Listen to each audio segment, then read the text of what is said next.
और फिर तीसरा राजेंद्र भारती जी को किस तरीके से एक मां ने लोन लिया 10 लाख का, उसका फर्जी केस बनवा कर किस तरीके से पद से मुक्त करवाया, ये दतिया की आम जनता के वोट का अपमान। मध्य प्रदेश में दतिया विधानसभा सीट पर उपचुनावों की घोषणा हो गई है। 30 जुलाई को दतिया विधानसभा उपचुनाव के लिए मतदान होगा। 3 अगस्त को इसके नतीजे आएंगे। इस बीच बीजेपी और कांग्रेस दोनों ने ही कमर कस ली है। दतिया उपचुनाव में कांग्रेस की तरफ से प्रत्याशी कौन होगा, इसको लेकर जहां एक तरफ कांग्रेस जद्दोजहद कर रही है, इस बीच जीतू पटवारी मध्य प्रदेश कांग्रेस अध्यक्ष दतिया पहुंचे, जहां पर उन्होंने बीजेपी को आड़े हाथों लिया। जीतू पटवारी ने बीजेपी पर काफी गंभीर आरोप लगाए। जीतू पटवारी ने मीडिया से बात करते हुए कहा कि बीजेपी मध्य प्रदेश में लोकतंत्र की हत्या कर रही है। जीतू पटवारी ने दतिया विधानसभा सीट से राजेंद्र भारती की सदस्यता रद्द करने के मामले में बीजेपी के ऊपर आरोप लगाए। इतना ही नहीं, जीतू पटवारी ने विजयपुर विधानसभा सीट से कांग्रेस के विधायक मुकेश मल्होत्रा को लेकर भी बयान दिया। उन्होंने कहा कि मध्य प्रदेश में बीजेपी लगातार सत्ता का दुरुपयोग कर रही है। साथ ही साथ उन्होंने इलेक्शन कमीशन के ऊपर भी काफी गंभीर आरोप लगाते हुए जीतू पटवारी दिखाई दिए।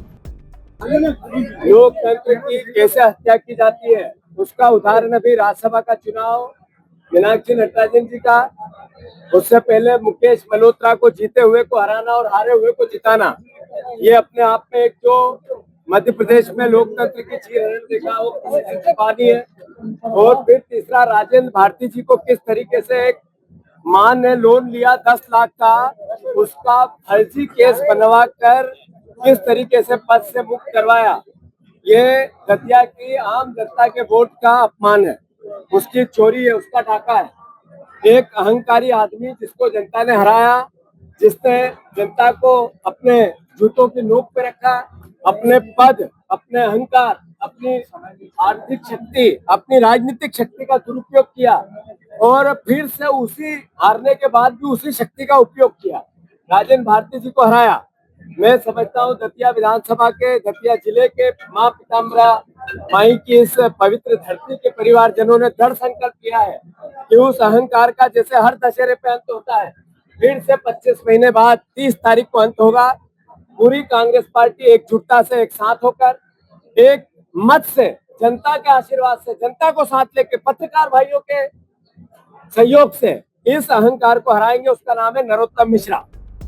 आपको बता दें कि दतिया विधानसभा सीट पर उपचुनावों की घोषणा निर्वाचन आयोग के द्वारा कर दी गई है।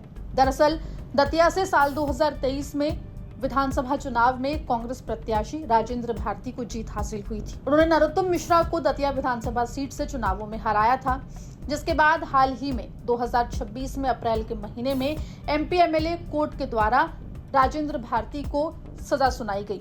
ये सजा उस मामले से जुड़ी हुई है जो मामला उस वक्त का है जब राजेंद्र भारती कोऑपरेटिव बैंक के अध्यक्ष थे। एमपी एमएलए कोर्ट के द्वारा राजेंद्र भारती को सजा सुनाए जाने के बाद मध्य प्रदेश विधानसभा ने उनकी विधायकी रद्द कर दी, जिसके बाद अब निर्वाचन आयोग की तरफ से दतिया में बाई इलेक्शंस को लेकर घोषणा कर दी गई है।